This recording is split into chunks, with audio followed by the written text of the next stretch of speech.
प्रत्याशी श्यामलाल शर्मा जी, एक बार जोरदार तालियों से स्वागत।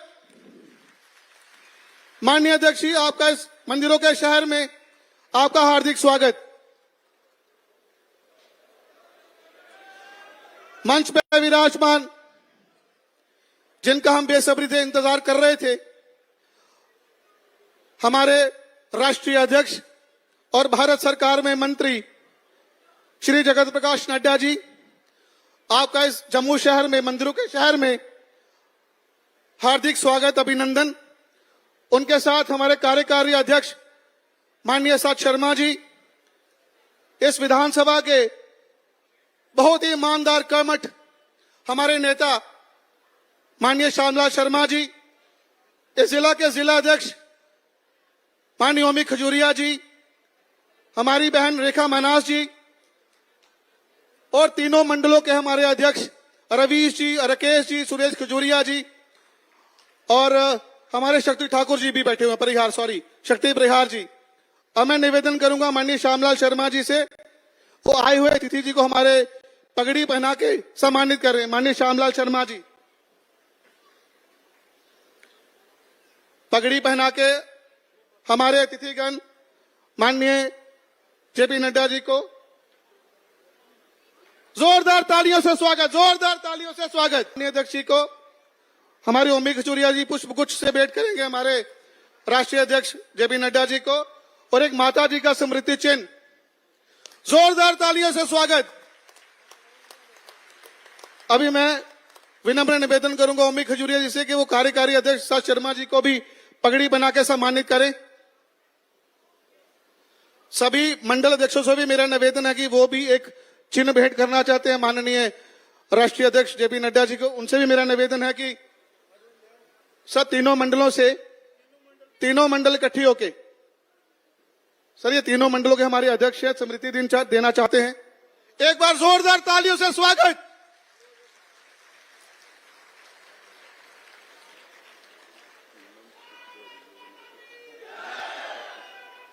एक ही बोलेगा सर, यहाँ जितने बैठते हैं ना उसका नाम।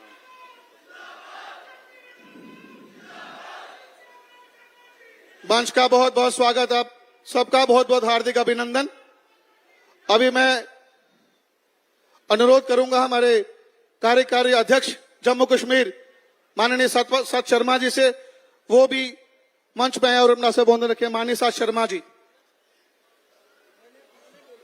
प्रत्याशी श्यामलाल शर्मा जी से मेरा अनुरोध है, विनम्र निवेदन है, वो मंच पे आए और एक बार जोरदार तालियों से मंच पे स्वागत करें। भारत माता की डोगरे दी आवाज इंदी। भारत माता की। भारतीय जनता पार्टी, भारतीय जनता पार्टी, श्री जगत प्रकाश नड्डा जी, श्री जगत प्रकाश नड्डा जी, माननीय नरेंद्र भाई मोदी जी, माननीय नरेंद्र भाई मोदी जी, हमारे कार्यकारी अध्यक्ष सतपाल शर्मा जी,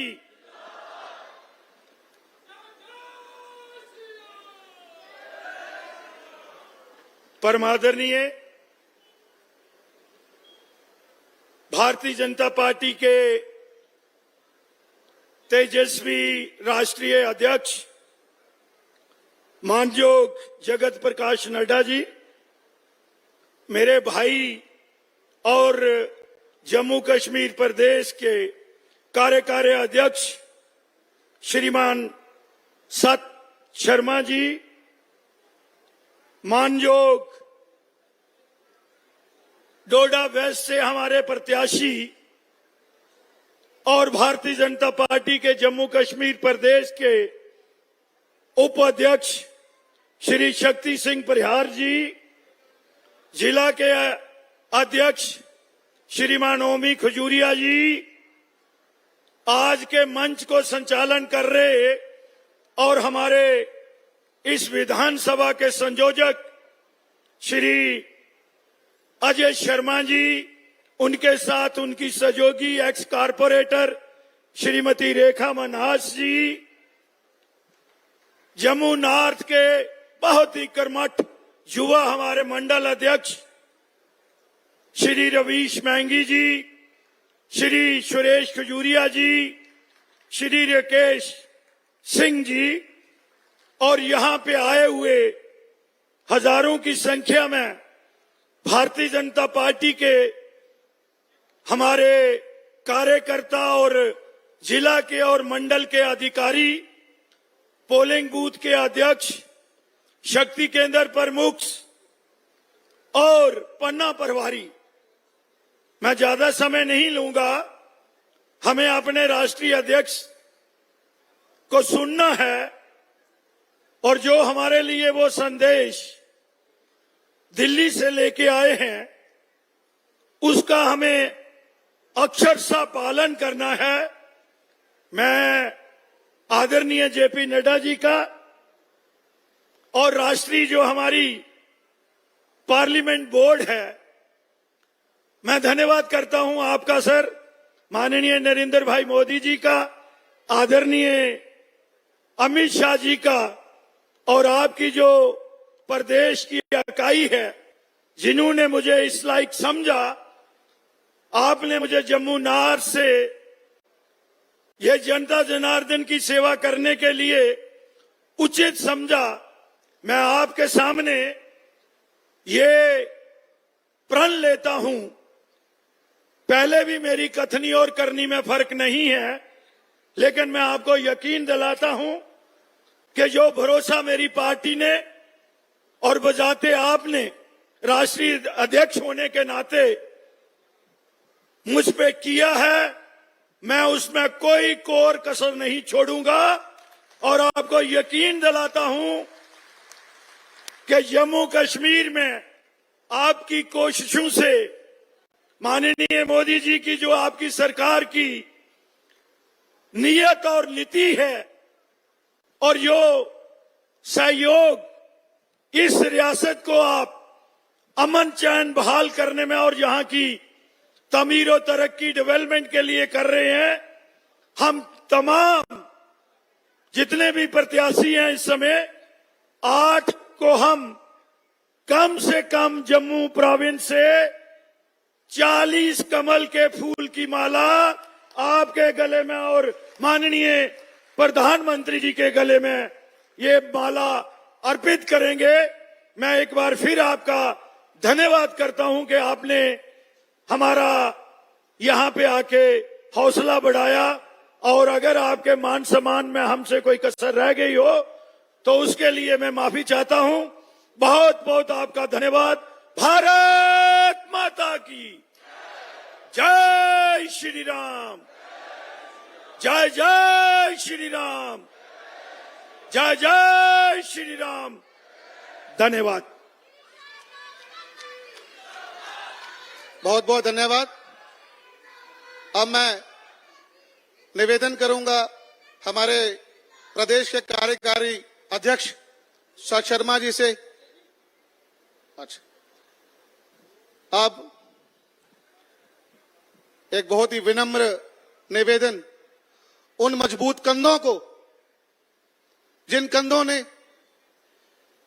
इस विश्व का एक सबसे बड़ा राजनीतिक दल की जिम्मेवारी जिन कंधों पे है, ऐसे हमारे राष्ट्रीय अध्यक्ष और भारत सरकार में मंत्री श्री जेपी नड्डा जी, मैं इनसे भी निवेदन करूंगा कि वो अपना आशीर्वाद और हमारा मार्गदर्शन करें। माननीय जेपी नड्डा जी, एक बार जोरदार तालियों से स्वागत। माननीय जेपी नड्डा जी, माननीय जेपी नड्डा जी, माननीय जेपी नड्डा जी। धन्यवाद।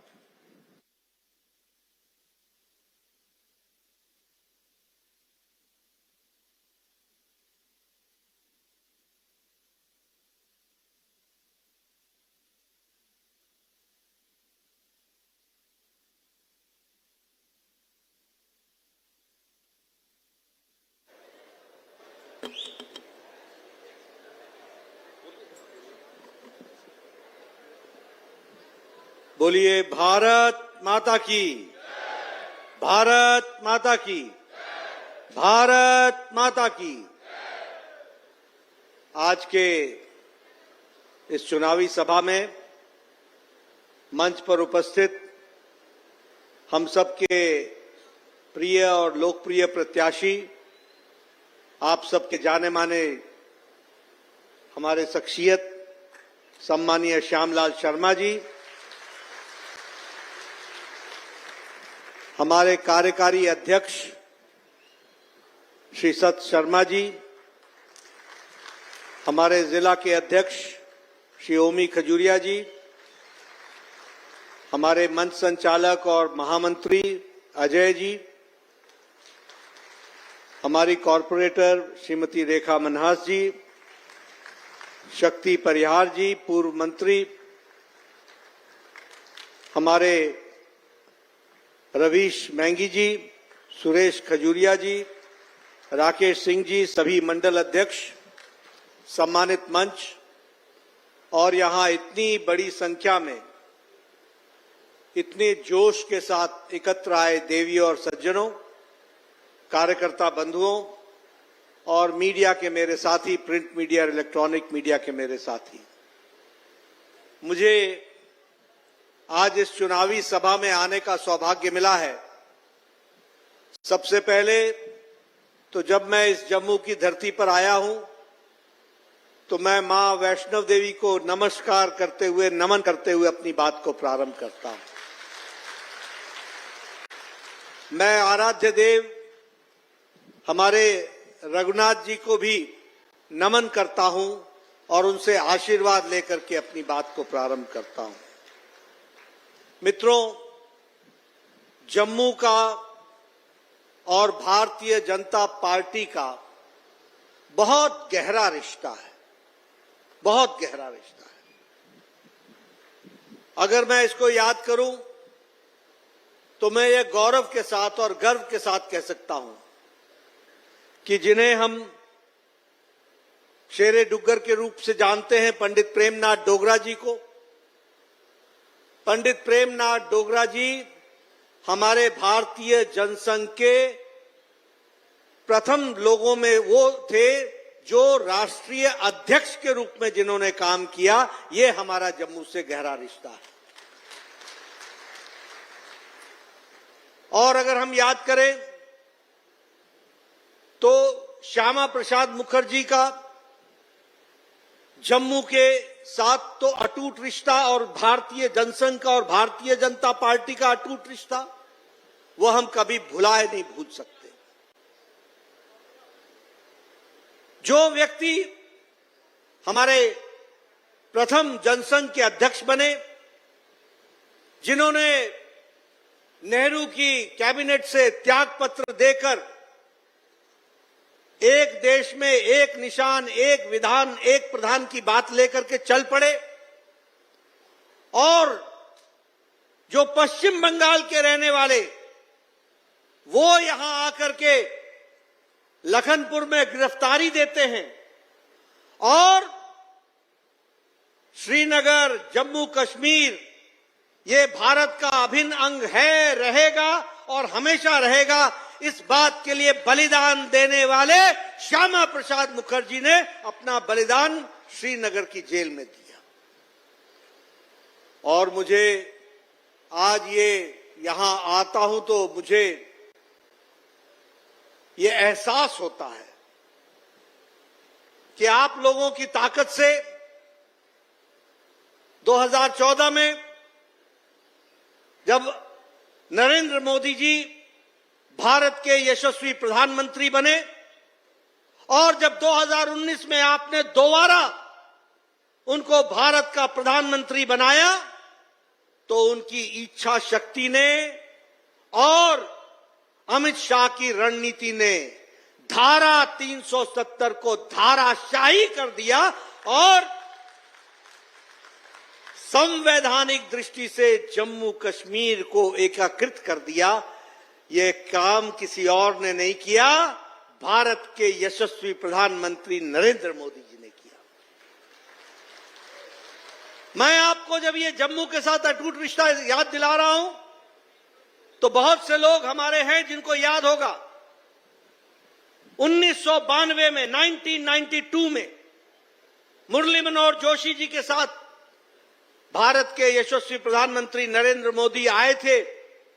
श्रीनगर में 26 जनवरी को झंडा फहराया था और उसी दिन शाम को आकर के जम्मू के परेड ग्राउंड में ये कहा था कि हम धारा 370 को समाप्त करेंगे।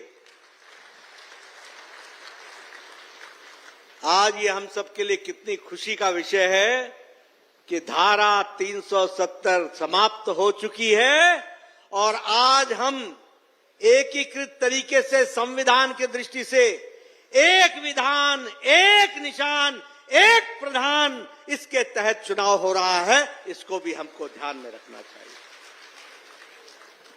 मैं यहां आया करता था, मैं याद इसलिए आपको दिला रहा हूं क्योंकि चुनाव के ये मुद्दे हैं। मुझे याद है मैं 2010-11 में आया था नितिन गडकरी जी के साथ। यहां 3 दिन हमारी कार्यकारिणी चली थी और मुझे उस समय जम्मू कश्मीर की समस्या का निवारण करने के लिए एक समिति में आने का मौका दिया गया था। मैं यहां आया था, सच शर्मा के साथ मैं पुंछ गया, राजौरी गया, डोडा गया, किश्तवाड़ गया, सारे इलाके घूमे, लोगों का दुख दर्द समझा और जो बॉर्डर पर रहने वाले लोग हैं उनकी तकलीफों को समझने का प्रयास किया।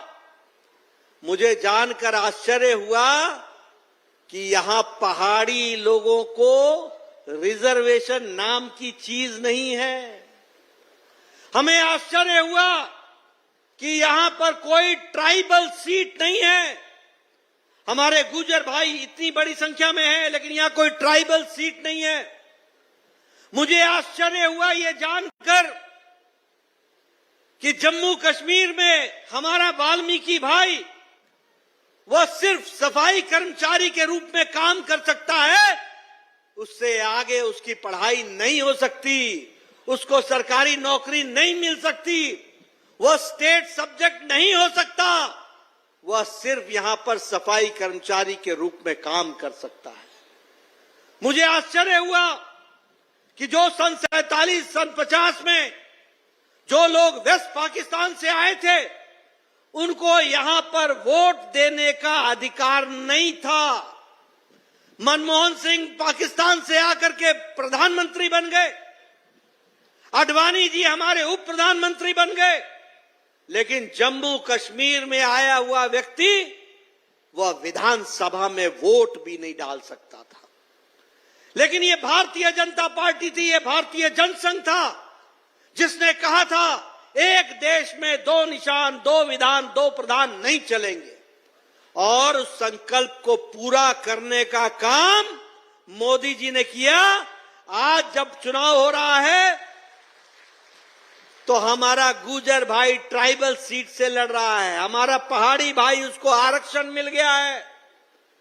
आज हमारा वाल्मीकि भाई, उसका बच्चा मेडिकल कॉलेज में पढ़ सकता है, उसका बच्चा इंजीनियरिंग कॉलेज में पढ़ सकता है और वह जम्मू कश्मीर में सरकारी नौकरी कर सकता है। इस बात का प्रमाण दिया गया। इसीलिए मित्रों, मैं ये आपके सामने बताना चाहता हूं कि किस तरीके से परिवर्तन आया है और भारतीय जनता पार्टी का जम्मू कश्मीर के साथ अटूट रिश्ता है और जम्मू कश्मीर को एकीकृत संवैधानिक दृष्टि से करने का काम किसी और ने नहीं किया। वो किया तो हमारे प्रधानमंत्री मोदी जी ने किया और अमित शाह की रणनीति ने किया। यह हमको ध्यान में रखना। आज आप बताइए, ये 3 शाही परिवारों ने कश्मीर का नुकसान किया कि नहीं किया? जरा जोर से बोलो, मैं ऊंचा सुनता हूं। किया कि नहीं किया? आप बताइए, इन परिवारों ने भ्रष्टाचार की होड़ मचाई कि नहीं मचाई? हर तरीके से भ्रष्टाचार किया कि नहीं किया? बैंक घोटाले हुए कि नहीं हुए? आप बताइए, क्रिकेट एसोसिएशन में घोटाला हुआ कि नहीं हुआ? आप बताइए, बिजली में, सड़क में, सारे कामों में घोटाला हुआ कि नहीं हुआ? ये कांग्रेस की देन, ये शाही परिवारों की देन और यही काम ये करते करते अभी भी बाज नहीं आ रहे हैं, अभी भी बाज नहीं आ रहे हैं। ये चाहते हैं कि 1990 की तरह के दिन फिर से आ जाएं। क्या कहते हैं? एलओसी पर हम फिर से व्यापार शुरू करेंगे। आपको मालूम है ना एलओसी में कैसा व्यापार हो रहा था?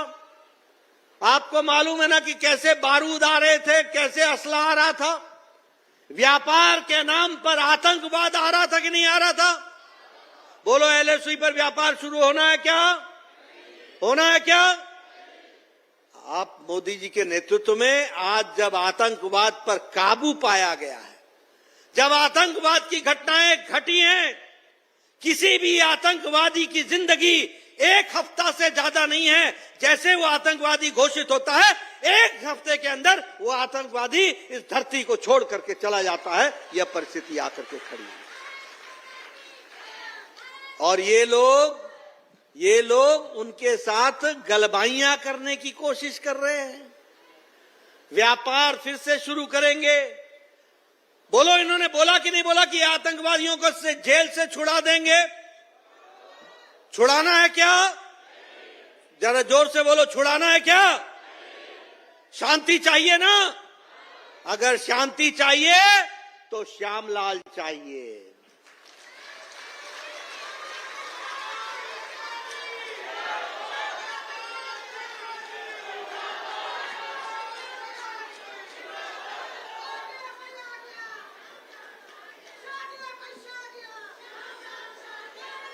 मित्रों, मैं यहां आपको यह बताना चाहता हूं कि ये लोग किस तरीके से लोगों को शब्द जाल में फैलाकर और जिसे हम कहते हैं कि मोहब्बत की दुकान के नाम पर नफरत का सामान बेचने का काम करते हैं।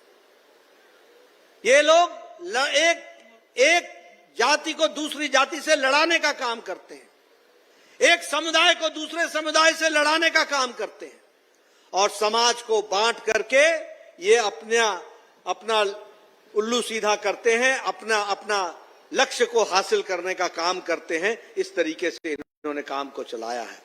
इसलिए मित्रों, मैं आपको यह बताना चाहता हूं कि ये जितनी भी गैर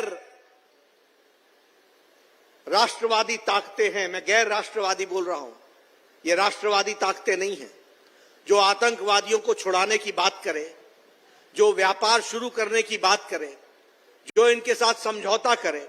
और मैं यहां यह भी आपको बताना चाहता हूं कि नेशनल कॉन्फ्रेंस और कांग्रेस को किसी और ने सर्टिफिकेट नहीं दिया, पाकिस्तान के डिफेंस मिनिस्टर ने सर्टिफिकेट दिया है। पाकिस्तान के डिफेंस मिनिस्टर ने क्या बोलता है पाकिस्तान का डिफेंस मिनिस्टर कि नेशनल कॉन्फ्रेंस और कांग्रेस पार्टी की मौजूदगी भारत में वह हमारा ही एजेंडा चला रहे हैं और जम्मू कश्मीर को स्टेटस को में लाना चाहते हैं, धारा 370 समाप्त करना चाहते हैं।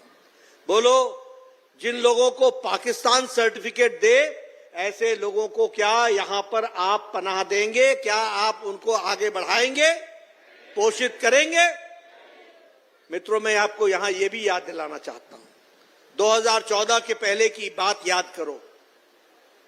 मुझे याद है जब परेड ग्राउंड में, नहीं, वो परेड ग्राउंड के बगल में जो स्टेडियम है, वहां पर जब मोदी जी आए थे, उस स्टेडियम में जब सारा स्टेडियम भरा हुआ था, उस समय आप सब लोगों ने प्रधानमंत्री बनाने का संकल्प मोदी जी को लिया था।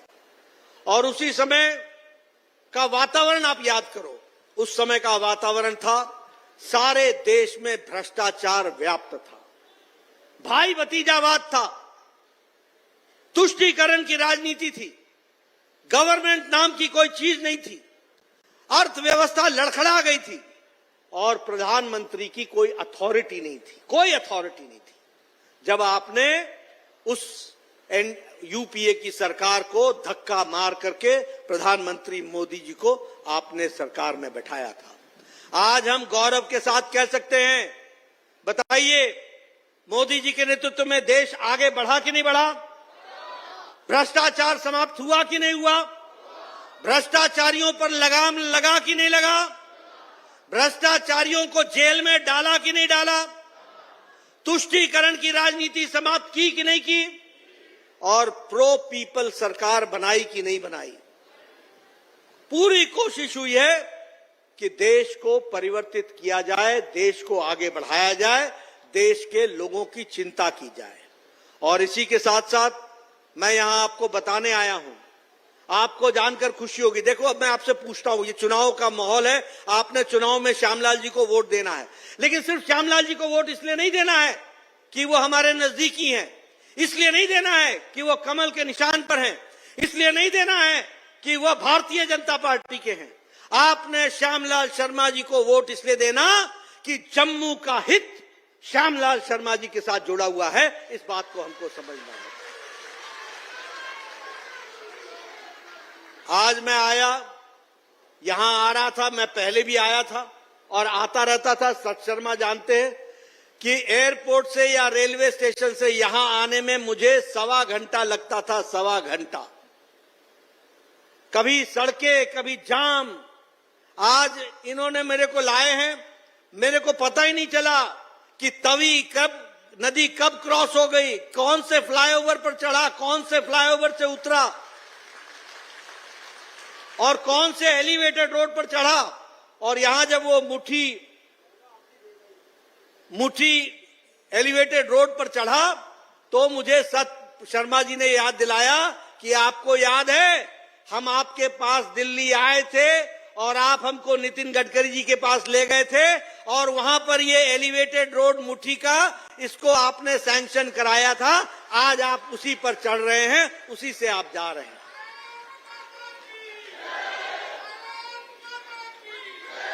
इसलिए सड़कों का जाल बिछ गया। आपको सिर्फ बताना चाहता हूं, 1800 किलोमीटर जम्मू कश्मीर में नेशनल हाईवे बना है, 1800 किलोमीटर। और सारे देश में 1,50,000 किलोमीटर की सड़क बनी है। आपका दिल्ली कटरा एक्सप्रेसवे, आपका जम्मू पुंछ हाईवे, आपका चिनानी नशारी टनल, आपका बनिहाल क्वाजीगंज टनल, आपका जोजिला टनल, ये सारे टनल बन करके तैयार हो रहे हैं और इसके लिए काम चला हुआ है। आपको जानकर के खुशी होगी कि ग्रामीण सड़कें, गांव-गांव में सड़क पहुंचाई गई है। गांव-गांव में ग्रामीण सड़कों की अगर मैं बात करूं तो सारे जम्मू में 19,000 किलोमीटर की सड़क बनी है और 2,300 गांवों को सड़क से, पक्की सड़क से जोड़ दिया गया है, ऑल वेदर रोड बना दिया गया है। और आपको जानकर के खुशी होगी और आश्चर्य भी होगा, एक समय में भारत का डिफेंस मिनिस्टर यूपीए का AK एंटनी कहता था कि मैं बॉर्डर में सड़क इसलिए नहीं बना रहा हूं क्योंकि दुश्मनों को आने का रास्ता का सहूलियत हो जाएगी। देखो सोच क्या थी। और आज आपको जानकर खुशी होगी कि 6,800 बॉर्डर रोड बने, किलोमीटर की बॉर्डर रोड बनी है और 443 किलोमीटर का बॉर्डर रोड 2023 में BRO ने बना करके दिया है। ये बदलता हुआ आज हमको जम्मू कश्मीर दिख रहा है। आप बताइए, ये जम्मू कश्मीर, उधमपुर, बारामुल्ला और ये हमारा रेल लिंक बना कि नहीं बना? बन रहा है कि नहीं बन रहा है? श्रीनगर तक लिंक हो रहा है कि नहीं हो रहा है? आप बताइए, उसी तरीके से कटरा के लिए वंदे भारत ट्रेन चल पड़ी कि नहीं चल पड़ी? कभी सोचा था? आज कश्मीर से कन्याकुमारी, इसको सही अर्थ में किसी ने पूरा किया है तो प्रधानमंत्री नरेंद्र मोदी जी ने किया है। और बहुत जल्द कश्मीर से कन्याकुमारी को भी ट्रेन चलेगी, उसके लिए भी व्यवस्था की जाएगी, उसको आगे बढ़ाया जाएगा। आप बताइए, चेनाब पर सबसे ऊंचा ब्रिज बना कि नहीं बना? सबसे ऊंचा ब्रिज बना कि नहीं बना? उसका टेस्ट ट्रायल हो गया कि नहीं हो गया? कोई नेशनल कॉन्फ्रेंस और कांग्रेस पार्टी के लोग बता सकते हैं कि एक ईंट भी लगाई हो उन्होंने? एक ईंट भी लगाई हो? ये चेनाब का ब्रिज अटल जी ने मंजूर किया था और ये कांग्रेस के लोगों ने और ये ये नेशनल कॉन्फ्रेंस के लोगों ने इस फाइल को दबा दिया था। ये मोदी जी फिर से आए और फिर से उस पर काम शुरू हुआ, उस फाइल को निकालकर स्वीकृति दी गई। आज एशिया का सबसे ऊंचा ब्रिज बन करके ताज की तरीके से खड़ा है, तो वो चेनाब पर ब्रिज खड़ा है, उसको भी हमको समझना चाहिए। आप बताइए, Indian institute of management Jammu में आया कि नहीं आया? आप बताइए, all India institute of medical sciences Jammu में आया कि नहीं आया? आप बताइए, all India institute of medical sciences Srinagar में आया कि नहीं आया? ये अकेला प्रदेश है जहां दो all India institute of medical sciences है। आप बताइए, IIT Indian institute of technology Jammu में आया कि नहीं आया? आप बताइए, मेडिकल कॉलेज 12 मेडिकल कॉलेज बने कि नहीं बने? आपको जानकर खुशी होगी कि यहां मेडिकल की सीट्स 500 हुआ करती थी, आज 2000 मेडिकल सीट्स हैं और आने वाले समय में यह 2500 तक पहुंचेगी। इसको भी आपको ध्यान में रखना पड़ेगा। इस तरीके से विकास के काम को, जब मैं जम्मू में आया हूं तो मैं बताना चाहूंगा मित्रों, ये यूपीए की सरकार पाकिस्तान से डरकर शाहपुर कंडी के प्रोजेक्ट पर हाथ नहीं डालती थी। पाकिस्तान नाराज हो जाएगा, पानी हमारा, इलाका हमारा, डैम हमारा, और पाकिस्तान से नाराजगी की चिंता। आज शाहपुर कंडी का प्रोजेक्ट, उस पर काम चल रहा है और जम्मू के कोने कोने तक पानी पहुंचाने का काम पूरा होगा। उसको भी हमको ध्यान में रखना चाहिए। हजारों हेक्टेयर की जमीन को हम सींचेंगे। इसके साथ साथ ये Pakal Dul hydro project, Kiru hydro project, Ratle hydro project, Kwar hydro project, इन सब पर काम चल रहा है और यहां पर बिजली भी मिलेगी और रोजगार के लिए नौजवानों को रोजगार भी मिलेगा। इस तरीके से व्यवस्था की जा रही है। इसलिए आप वोट कमल के निशान को सिर्फ कमल के निशान के कारण नहीं दे रहे हैं, आप वोट श्यामलाल शर्मा जी को इसलिए दे रहे हैं क्योंकि आपका हित, जम्मू का हित उससे जुड़ा हुआ है और उसको हमको ध्यान में रखना पड़ेगा। मित्रों, आपको जानकर इस बात की भी खुशी होगी कि आज भारत जो 11वें नंबर की अर्थव्यवस्था थी, 11वें नंबर पर हम खड़े थे मोदी जी के नेतृत्व में। देखिए, कोरोना के बाद अमेरिका की अर्थव्यवस्था लड़खड़ा गई, यूरोप की अर्थव्यवस्था लड़खड़ा गई, जापान की अर्थव्यवस्था लड़खड़ा गई, चीन की अर्थव्यवस्था लड़खड़ा गई, जर्मनी की अर्थव्यवस्था लड़खड़ा गई, लेकिन भारत की अर्थव्यवस्था ब्राइट स्पॉट की तरीके से चमकता हुआ मोदी जी के नेतृत्व में आगे बढ़ा और भारत जो 11वें नंबर पर खड़ा था, उसने लंबी छलांग लगाकर आज भारत 5वें नंबर की अर्थव्यवस्था बन गई।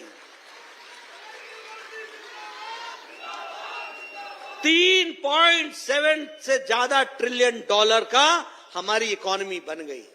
और आपने मोदी जी को तीसरी बार चुनाव जिताया है, आपने तीसरी बार मोदी जी को चुनाव जिताया है।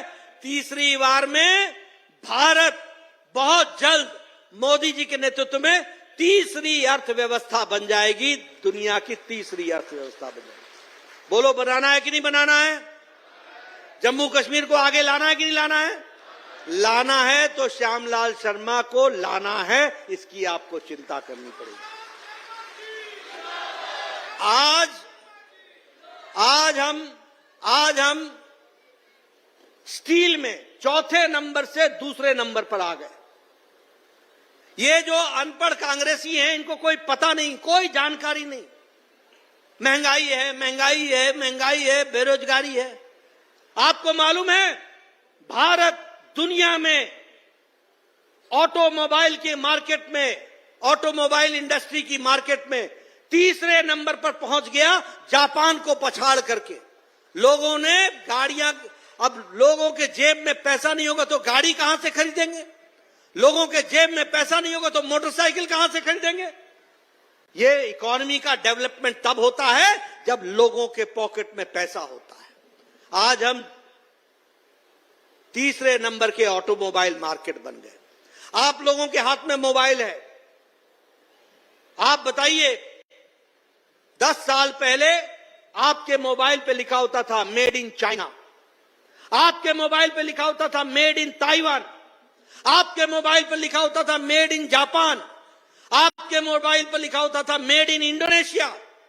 आज आपके मोबाइल निकाल करके देखो, एप्पल पर भी लिखा है मेड इन इंडिया।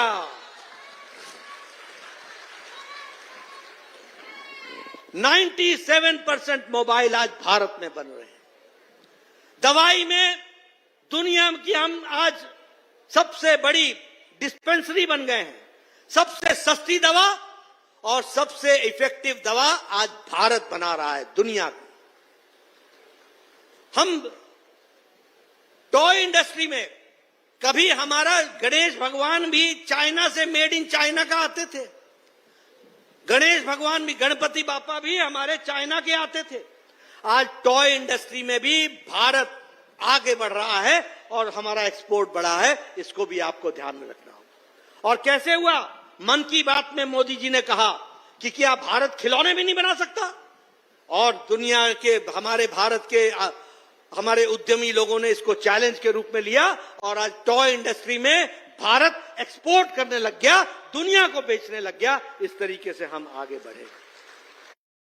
आपको जानकर खुशी होगी कि आज 25 करोड़ लोग गरीबी की रेखा से ऊपर उठ चुके हैं। 25 करोड़ लोग गरीबी की रेखा से, और भारत की अति गरीबी 1% से भी कम हो गई है। 80 करोड़ की जनता को, और जम्मू कश्मीर में अगर हम कहें तो 72 लाख की जनता को हम 5 किलो गेहूं या 5 किलो चावल, 1 किलो दाल सम्मान निधि में 11 करोड़ किसानों को, और आपके है उसकी व्यवस्था की गई है। उसी तरीके से विकास के लिए नए नए आयाम चुने गए। लेकिन मित्रों, आप श्यामलाल शर्मा जी को चुनाव जिताएंगे, हमारी सरकार बनाएंगे, और विधवा पेंशन और बुढ़ापा पेंशन जो कभी 200 थी, जिसे पिछली सरकार जब हमारी आई तो हमने 1000 किया था, अब वह 3000 कर दिया जाएगा महीने के रूप में, ताकि कोई बुजुर्ग महिला उससे वंचित न रहे। और घर की सबसे बुजुर्ग महिला, अकेली महिला, उसको साल का 18,000 रुपए दिया जाएगा। 18,000 रुपए दिया जाएगा। इसकी भी व्यवस्था की है। हमारे जो उज्ज्वला के लाभार्थी हैं, उनको साल में 2 मुफ्त एलपीजी का सिलेंडर दिया जाएगा। उसकी भी व्यवस्था की जाएगी। और जिस किसान सम्मान निधि में हम अभी आपको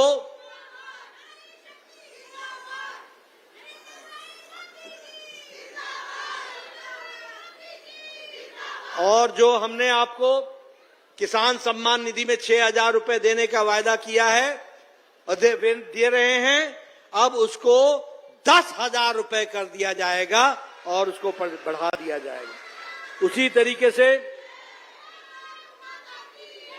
तरीके से कृषि के उपकरणों के लिए, खाद के लिए 50% की राहत उसमें भी दी जाएगी। उसकी भी व्यवस्था की जाएगी। पंडित प्रेमनाथ डोगरा रोजगार योजना के तहत 5 लाख लोगों को रोजगार के अवसर पैदा करके देंगे। उसको भी हम बढ़ाएंगे।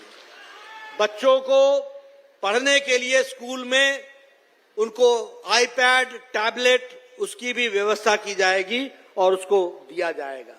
जो भूमिहीन हैं, उनको अटल आवास योजना के तहत उनको 5 मरले की जमीन मुफ्त दी जाएगी। उसकी भी व्यवस्था की जाएगी ताकि उनको दिया जाए।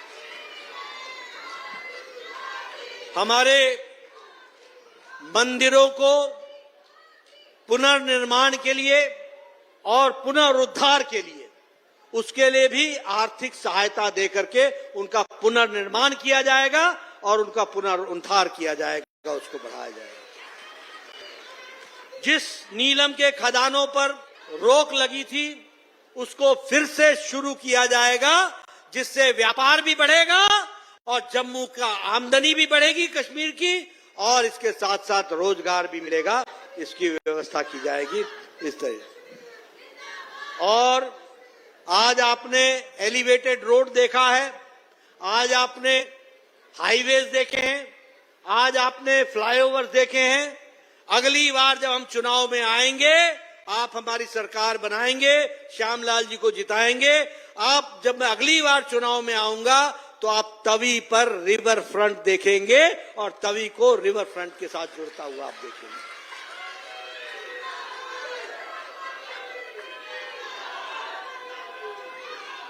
मित्रों, ये सारी बातें मैंने आपके सामने रखने का प्रयास किया है। मैंने बताने का प्रयास किया है कि मैं दिल्ली से चलकर सिर्फ इसलिए आपका वोट मांगने नहीं आया हूं, सिर्फ इसलिए नहीं आया हूं कि आपका वोट हमें मिले और हमारी पार्टी आगे बढ़े। मैं वोट इसलिए मांगने आया हूं कि भारतीय जनता पार्टी को जिताना ये जम्मू कश्मीर के हित की बात है और जम्मू कश्मीर का हित इससे जुड़ा हुआ है। और इसीलिए मैं आपसे ये निवेदन करना चाहता हूं, आपको ये बताना चाहता हूं कि आप जो यहां बैठे हैं इतनी बड़ी संख्या में, आप सबका वोट तो कमल के निशान को जाएगा ही जाएगा, लेकिन आप समाज में अपना प्रभाव रखते हैं, आप समाज में अपनी ताकत रखते हैं। आप घर घर जाइए, हर परिवार से मिलिए, हर माता से मिलिए, हर बुजुर्ग से मिलिए, हर नौजवान से मिलिए, हर किसान से मिलिए, हर खेतीहर मजदूर से मिलिए। सबको बताइए कि तुम्हारा हित कमल के निशान के साथ जुड़ा है और तुम्हारा हित श्यामलाल शर्मा के साथ जुड़ा है, इसलिए तुमको वोट देना है। मुझे पूरा विश्वास है और मेरा एक निवेदन है, बोलिए, उसको पूरा करेंगे, पूरा करेंगे। आप सब लोग, मेरे निवेदन है कि मोदी जी का प्रणाम आप घर घर जाकर के लोगों को दें कि मोदी जी का प्रणाम है, मोदी जी का नमस्कार। मित्रों, आप जरूर भारतीय जनता पार्टी को आगे बढ़ाएंगे और मुझे पूरा विश्वास है कि एक लंबी यात्रा भारतीय जनता पार्टी ने अंधेरे से उजाले तक की है। जब हमको कोई रास्ता नहीं दिखता था, आपने रास्ता दिखाया और आज आपके रास्ता दिखाने के कारण जम्मू कश्मीर का विकास हुआ। अब फिर से आप रास्ता दिखाएंगे और जम्मू कश्मीर को नई चोटियों पर, नए विकास के मंजिलों पर हम ले जाएंगे। इन्हीं शब्दों के साथ बहुत बहुत धन्यवाद। जय भारत।